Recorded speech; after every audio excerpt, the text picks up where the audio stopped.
Hello YouTube, this is Jesus' Salvation. Today we're going to talk about a paint can heater.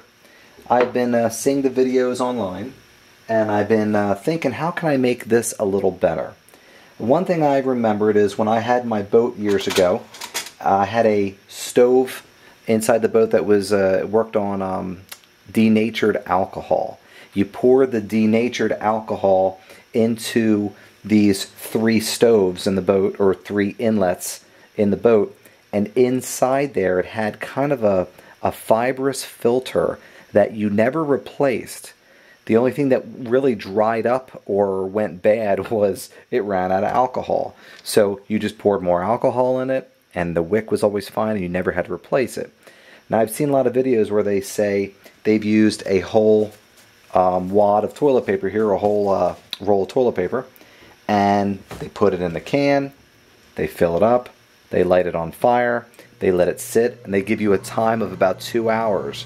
So they say this thing will burn for 2 hours, but then when you look down inside, the toilet paper will burn all the way down in, and you can't use it again. So I'm trying to figure out, is there a way that we could make a heater that's easy to carry and it's reusable, that has maybe more substance to it as far as a wick. Now the wicks I used to see when I was in my boat was, it almost looked like a fiberglass. It wasn't a fiberglass, but it was fibrous, and I guess a heavy cotton of some sort. And when you see wicks on a kerosene heater or a wick in a hurricane lantern, you would see it's a cloth. It's not something as flimsy as toilet paper. So I'm going to try 2 different ideas today.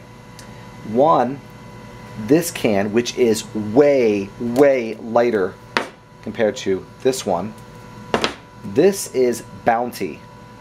I looked at the 2 here, and I thought between these 2, toilet paper seemed a little too mushy.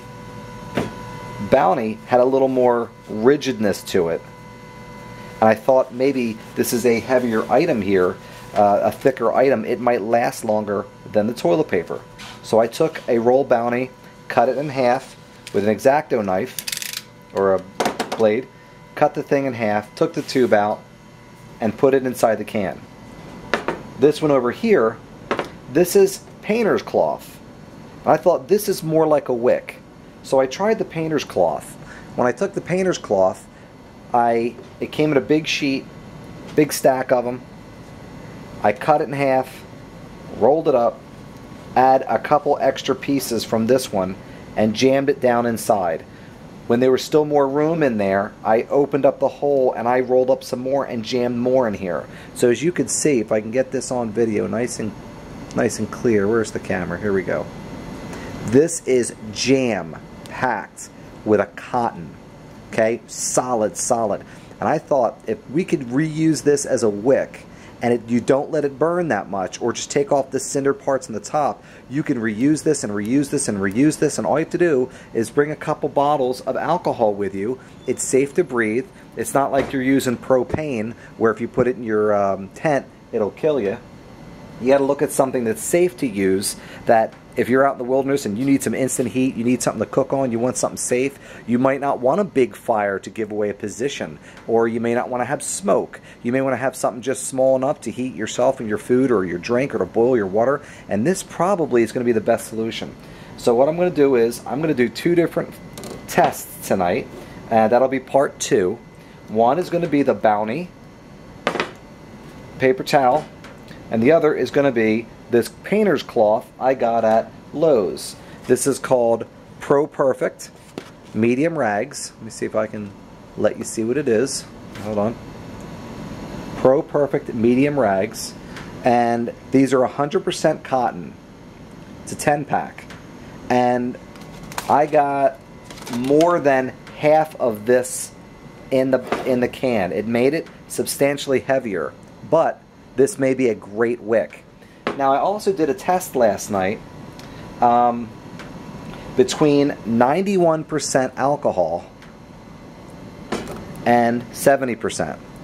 I lit 2 cotton balls on fire, one with the 91% alcohol, the other with the 70% alcohol.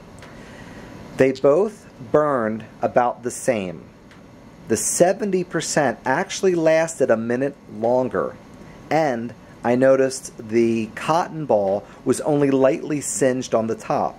That's my whole idea here, is how can I make one of these cans not only be reusable, that your wick is reusable, but it's not going to be as much money to run. 91% alcohol. This was about $3.97 for the bottle. The 70% was $2.97 for a bottle. So if I can get this thing to run longer, which would be the 70% alcohol, to not chew up the wick, that'd be this one, save money, looks like 70% might be it. I didn't buy enough to do 70%, so tonight we're going to mix the two anyway and come up to be about an 80% alcohol. I'm going to mix half and half into each. So we'll have 80%. We'll see what happens with this. What I want to test, my theory is, A, how long can I keep this burning, and B, which one is going to be reusable. I was going to use shop towels. They had shop towels at Lowe's. These are super, super dense, but there's a blue dye in them or something. It looks like a blue dye. So I'm not sure if I want to use that, because I don't know what kind of if there's going to be a fragrance or not a fragrance, but a scent or a chemical in here, and I didn't want to be breathing that. So I figured I can always use these in my shop anyway. So for right now, we have cloth one side, we have Bounty paper towels on the other. We're going to try the two, and what we're going to do is use an 80% alcohol between these two bottles. I'm going to fill them up. I'm going to take them upstairs, put them in my fireplace. That'll be part 2. I'm going to show you the results when we're done, because I can't hit pause on this video camera. So I'm just going to do one video at a time. I also want to try taking a can heater inside another can and try lining it with gravel, small rocks, or maybe river rocks, and then lighting it. I'd like to see how the rocks keep the heat in. If the rocks around this will keep this warmer, so if it was safe in your tent using something like this for an emergency now, I'm not talking this is a great idea to have in a tent. No, I don't like open flame in a tent. But if you had something like this and the lid was, say, halfway on, and you can keep some heat in here, and after it dies out, the rocks would stay hot and keep the tent warm, brilliant idea. I think it'd be great. I just got to try some different ideas. Plus, I think this is a good idea to keep it in this tin, because it'll keep you safer. If you have to move it, you grab a pair of pliers or a stick and pick this thing up and move your fire anywhere you want to go. So I think it's just better, smarter to put it in the bigger can as your backup. Plus, people won't see your flame if you're trying to stay out of sight. If you had to and you run out of fuel, you could use this for water. You could use this for a fire. You could throw some sticks in here and have a fire in this pail and just use whatever you find. You could throw leaves and sticks and throw a fire. If you need to get some more air to your fire, this stuff's light enough that you can punch a hole through it with a screwdriver, get a couple cross vent holes in here, and you have yet another thing to put fire in. Or, like I said, you could put water in it. You could use this to put berries or seeds or nuts or acorns or pine needles if you're going to make pine needle tea. You can go collect food with this. There's a lot of uses. Obviously, a container is a great thing to have when you're out and about, when you're in a long-term situation in the woods, whatever you may be doing outside. A good container is a great idea. So tonight, I'm going to run these two. We're going to see how they work, and we are going to show you the results in part 2. And again, I'm trying to run this thing on the cheap. So for, I think this was about $2. So for $2 for some rags and $2.79 for a bottle. And then this was also $2.99. So $2.99, $2, and say $2.99. So that's $6, $7, $8.